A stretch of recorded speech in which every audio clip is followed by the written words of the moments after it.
All right, cool. So, firstly, introduce yourself. Who are you? Who am I speaking with? I'm Haolin, and this year I'm a senior from China, and my hometown is Taiyuan in Shanxi province. I think that's one of the most oldest city in the China. So I kind of still like that city very much because so far I've been visited almost 70 cities. In China or like around the world? All over the world. Yeah. What were some of the cities you visited? I've been Japan. Some cities I don't know how to speak it in English, so I will skip that. I will just tell you which country I've been visiting. Japan, Russia, and in I was middle school. I also went to Australia once, and also America. Yes. And my hometown is the second city that makes me feel relaxed. Okay. The first one is Haolin.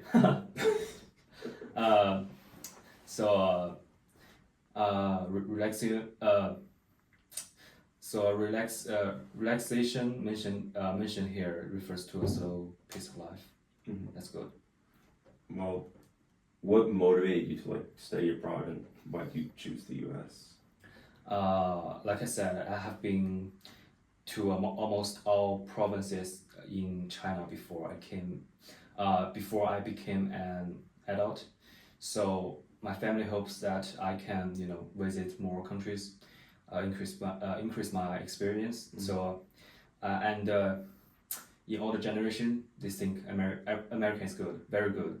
So I said, okay, American is good for me. And I heard that the North Carolina is a good place, so I've been here. Has America been good for you? Yeah. Okay. It's a good experience. What were some of the first impressions of life in the U.S.?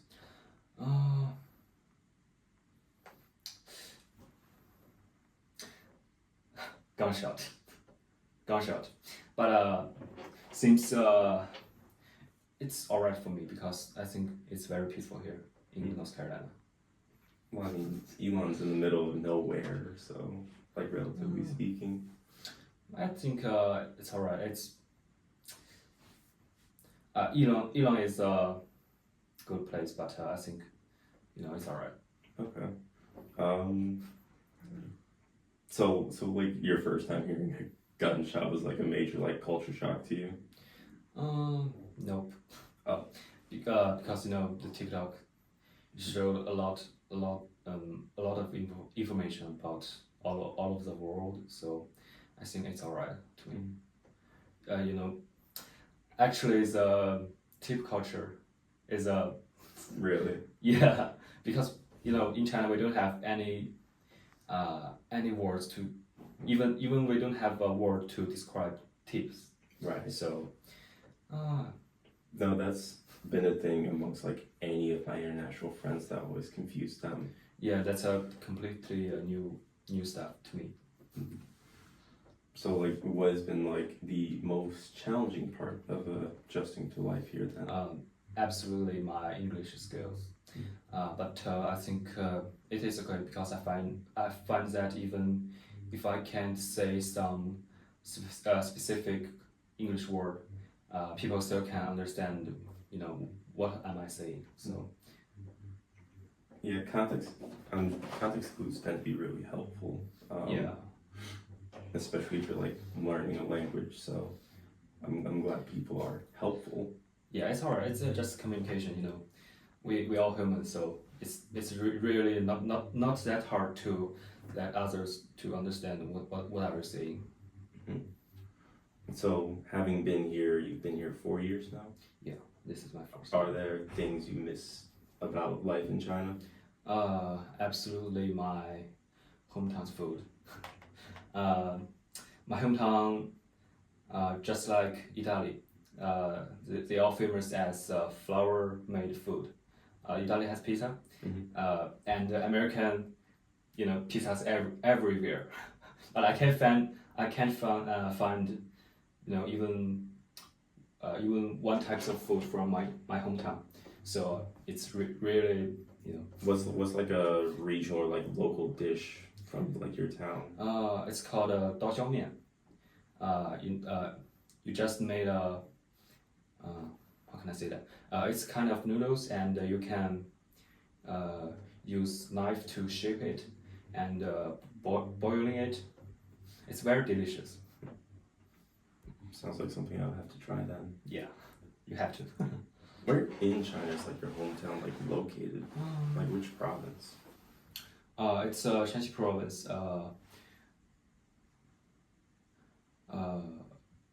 It's southwest of Beijing. Okay. It's kind of like middle of China. Okay. So just like a short train ride after landing at the airport. Okay, so like I guess more deeper questions. Okay. Do you feel like your identity has changed since moving to the US? I don't think so, because from the very beginning that I knew from the very beginning that I wouldn't stay in US forever. So I have always regarded myself as a foreigner in here, over here. Where do you plan on going after the US?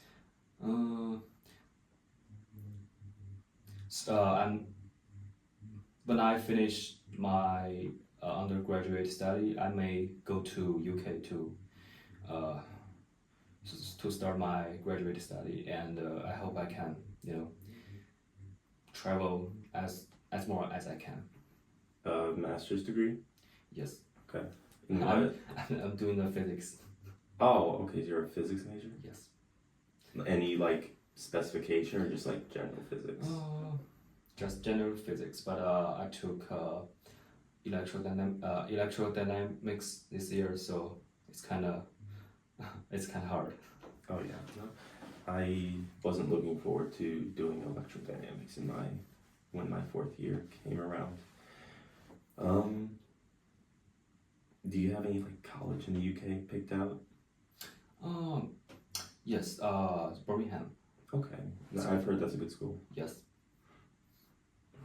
So do you try to stay like connected to your culture while you're living abroad? Yes. Actually, it's kind of easy in US, because United States has has the largest Chinese community here. It's like millions of Chinese people. So also I have many Chinese friends here, so it's kind of easy. Okay. No, that's good. I don't know if there's any other way to say it, but I was genuinely surprised at like how large the Chinese population is in North Carolina. I think maybe, I don't know either. So I guess I kind of already asked this question, but have you experienced culture shock or moments of misunderstanding due to cultural differences? And you did kind of explain the tipping thing. Yeah. In my generation, the internet has developed very, high level. So I have learned a lot about America before I came here. Mm-hmm. So even though the Chinese government, they won't say any good news about America, but there are still many ways to there are still many ways to understand, the true America, especially the emergence of TikTok. So this is actually something. This has nothing to do with the questions I have here, but when I first got on Red Note, for example, Okay. A lot of Chinese netizens were shocked at some of the things that Americans were telling them about America, like, oh yeah, it sucks over here. And I guess because the same way Americans had a certain perception of China, Chinese had certain perceptions of America. Um, did you also have like any of those like perceptions of like America being this, I guess, great place in the West, or any other like perception that's been like broken or changed or something like that?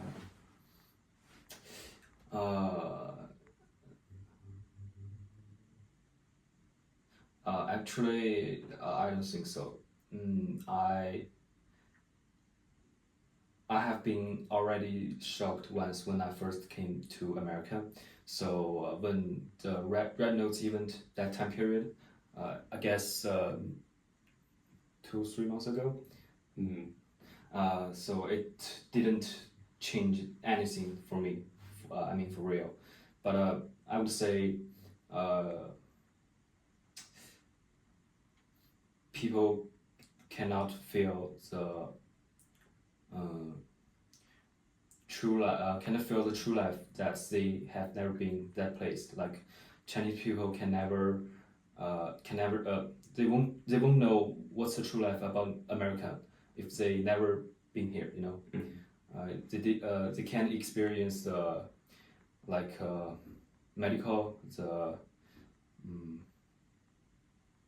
education or something stuff like that, and also same same things to Americans. They can never feel the how what pressure our Chinese people is experiencing right now. So I think it's a good the Red Note is a good app to to communicate. Right. No, I have enjoyed using it. I've definitely seen a lot of like bridges being built both between America and China and just between other countries in general.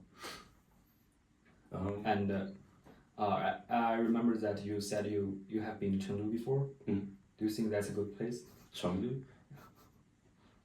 I loved it. It was a very fun city to be in. I really liked visiting the Panda Research Center. That was very nice. It was the biggest crowd I've ever been in. Yeah, absolutely. And I guess the same way Americans go crazy over certain things, it was interesting to see the whole crowd go crazy when a panda just like moved a little bit. Yeah. Which I mean, I understand they're adorable, but I guess if it was different because like that's your guys' national animal, right? Yeah. So I guess I didn't really have like that same like connection to the idea of the panda.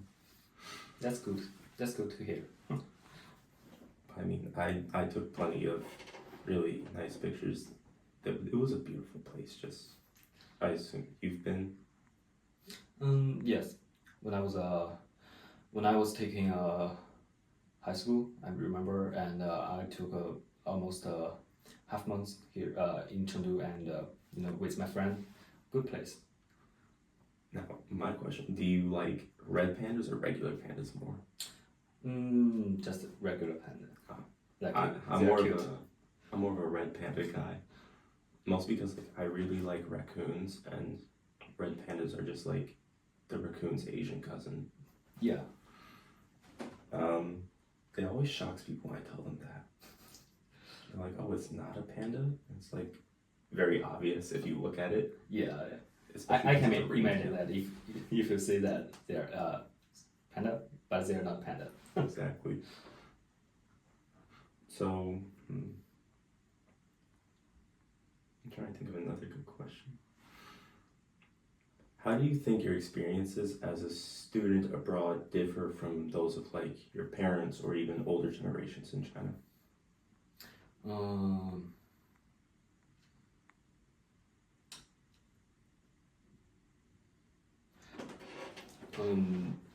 In the older generation,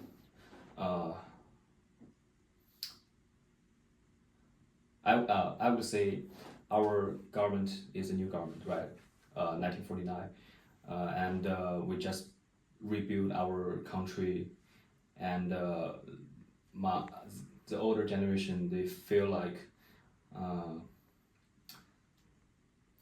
China is not open because Chinese government need to protect themselves from the Western attack.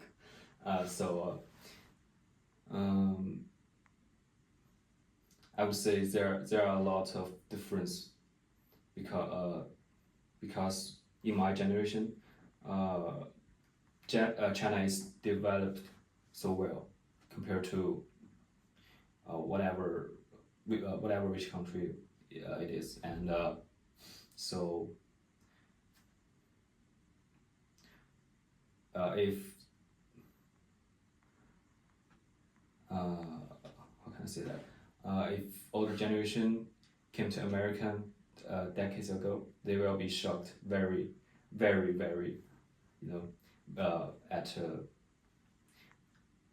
very, very, very hard, and I'm okay with that because the government, the political, different. So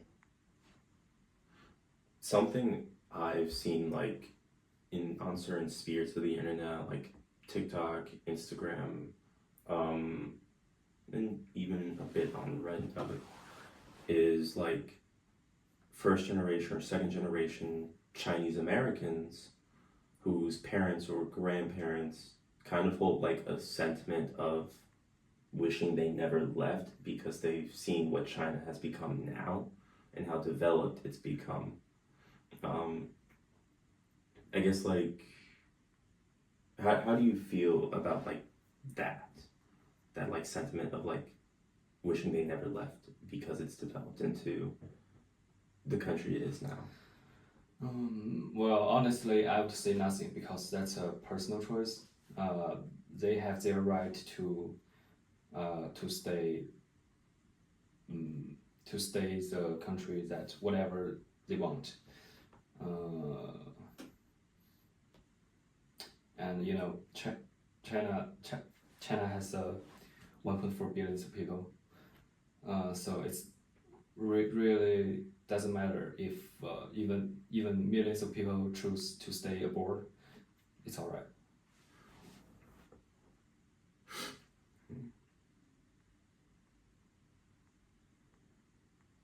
So how do you think just this experience of being abroad will shape your future? Experiencing the world truly is always better than through it experience it through the internet. So I think study abroad is a precious experience for me, and it will make me cherish my life more. Do you have any other countries you want to try visiting? UK, of course, and I'm planning to visit Europe this summer break. Maybe France, Portugal? Portugal, right? And I think that's a good start for me to shape my future. Do you have any other languages you want to try learning? No, English is killing me. What's been difficult about learning English? I would say the memory how to spell a word because it doesn't like Chinese. When you study in English, when you study a new word in English, you have to remember, every, how to say, every like spelling or every conjugation of the word. Right, but Chinese, you just combine the word that you studied before. So spelling is killing me. Well, I think you'll have fun living in the UK then, because UK English and American English are two different things. Yeah, it's different. And also, I said I went to Australia before. When I first been here, I can't even hear what are they saying. Even they are saying English, I can't even understand what are they saying. Their accents are heavy. Yes. I've met a few Australians, and yeah, they have interesting accents. But I think the UK accents actually alright for Chinese people because we learn in our textbook we learned English. No, we learned UK accents English. Really? Yes, that's That makes sense because that's like rest of the world English. That's actually interesting to hear because like I'm friends with a number of British people and I think their accents are horrible.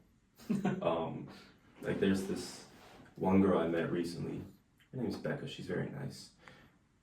She's not from Scotland, but she sounds Scottish, but at the same time, like it's mixed with a London accent.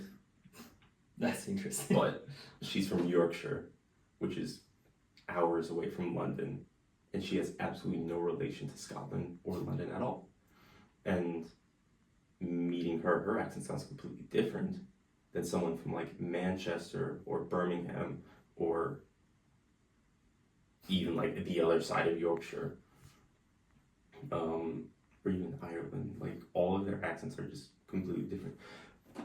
Also, I guess, is it true that like a lot of stuff is, if you watch anything like dubbed in English, I heard a while ago online that a lot of stuff dubbed in English is dubbed with a Midwestern American accent because we have the most understandable English accent. Like my accent, basically. Yes, it's your accent is clear to to understand. I think, well, it's mainly based on which accents you learn first. What's like the American accent you don't like? Because there are a bunch of accents. There's like New York, New Jersey, Florida, California, Texas, all kinds of accents. I would say I can't hear the difference between Really? yeah, between these cities' accents. No, that's fair. I know a lot of people don't like I can only hear the difference between the different from the different countries like India, from Australia, UK, but I can't really find the difference between the different countries, no, different cities. Mhm. I think it's just similar to me. Right. That's interesting because like people's accents are usually like the most obvious thing to me. Because English is your first language. If I hear someone say Chinese, I would say, oh, this one from Chengdu, this guy from Chengdu, that guy from Beijing. I can hear the difference. English is my English skill is not so well, so it's kind of hard to find the differences between the accents between New York and New Jersey. They blend together. Yeah, they blend together. Yeah, New York or Florida. So that's how different are like the accents in China than like the regional accents or the regional dialects of Mandarin, for example?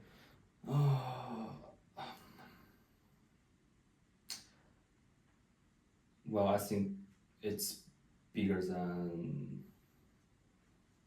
It's almost two different types of language. I can't even study my grandpa's accents. Really? Yes. Yeah. Basically, I can just. How can I say that? When my grandpa say something, I would think he's saying some foreign language to me. He's from like a different province or? Same province, different city. We have thousands of province. And we have thousands of different accents. That's actually very wild. I couldn't imagine like. Actually,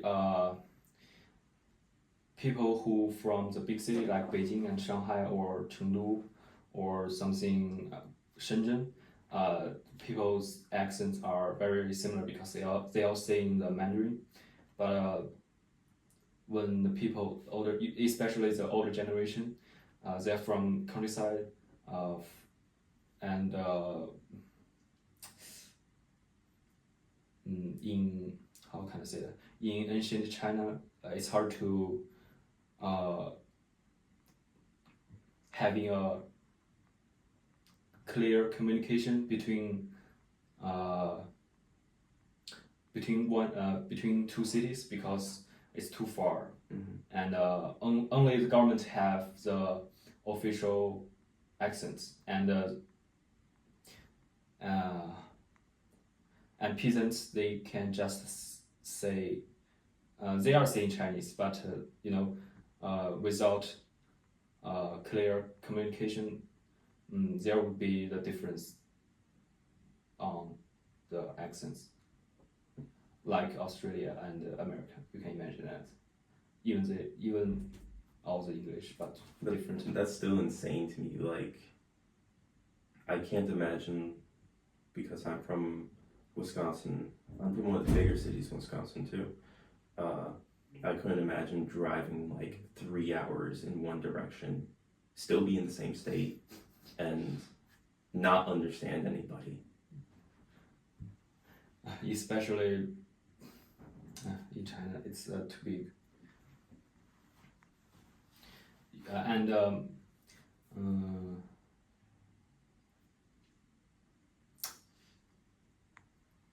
my father's hometown, and there are only like 500 miles away from my father's hometown to my mother's hometown, and they have the very large of difference in accents.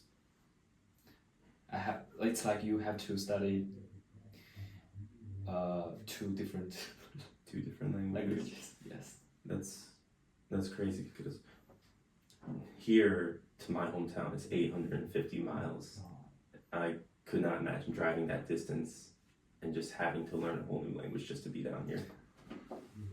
And since now I can only I can understand what are my grandpa and grandma saying, but I can't see that. I can't say the same thing as that accent to them.